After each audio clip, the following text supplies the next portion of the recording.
Assalamualaikum warahmatullahi wabarakatuh. Selamat pagi anak-anak.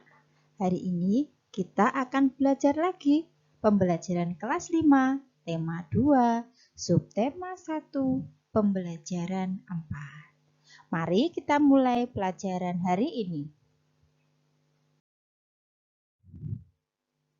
Anak-anak, ada bermacam-macam jenis usaha yang memanfaatkan sumber daya alam, seperti pertanian, perkebunan, kehutanan, perikanan, dan pertambangan. Ada pula jenis usaha lain yang memanfaatkan sumber daya alam, yaitu usaha pariwisata. Ayo kita pelajari jenis usaha ini.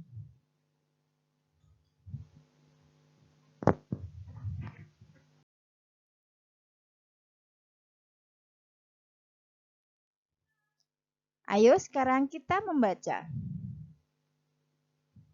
Bacaan yang berjudul Melihat Jejak Merapi di Kali Adem. Kalian baca ya.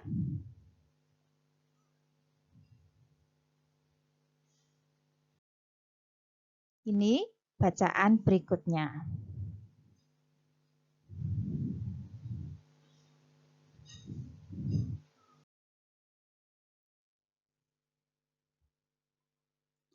Anak-anakku, setelah kalian membaca bacaan tadi, sekarang ayo menulis. Dari bacaan melihat jejak Merapi di Kali Adem, kamu mengetahui salah satu jenis usaha, yaitu usaha pariwisata.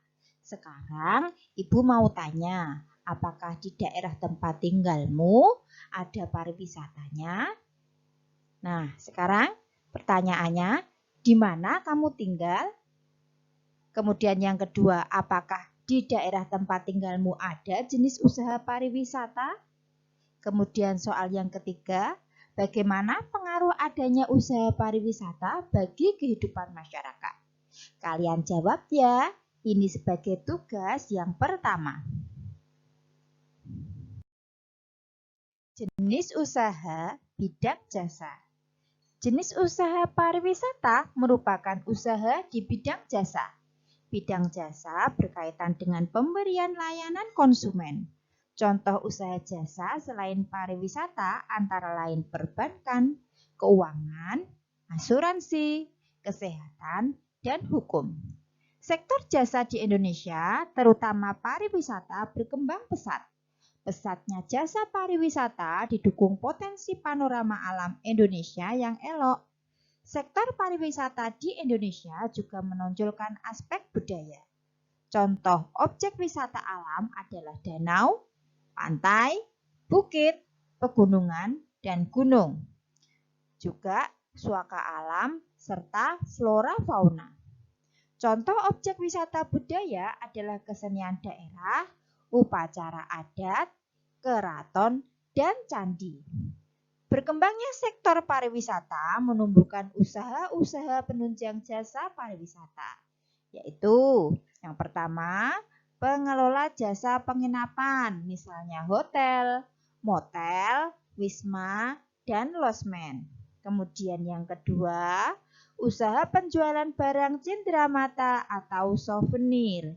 Yang ketiga, penyedia jasa pemandu wisata atau tour guide. Yang keempat, penyedia jasa pariwisata dan transportasi atau tour and travel. Kemudian, salah satu jenis usaha yang banyak kita lihat adalah berjualan, mulai dari penjual buah, makanan, barang-barang keperluan sehari-hari, hingga para penjual kendaraan bermotor. Dari jenis usaha itu, para pedagang dapat memperoleh penghasilan untuk kehidupan sehari-hari. Sekarang, mari kita renungkan. Menurutmu, mengapa ada berbagai jenis usaha? Kemudian yang kedua, mengapa orang melakukan suatu usaha tertentu dan orang lain melakukan jenis usaha lain yang berbeda? Kalian kerjakan ya sebagai tugas yang kedua. Anak-anakku sekalian, pembelajaran hari ini telah selesai. Semoga bermanfaat. Wassalamualaikum warahmatullahi wabarakatuh.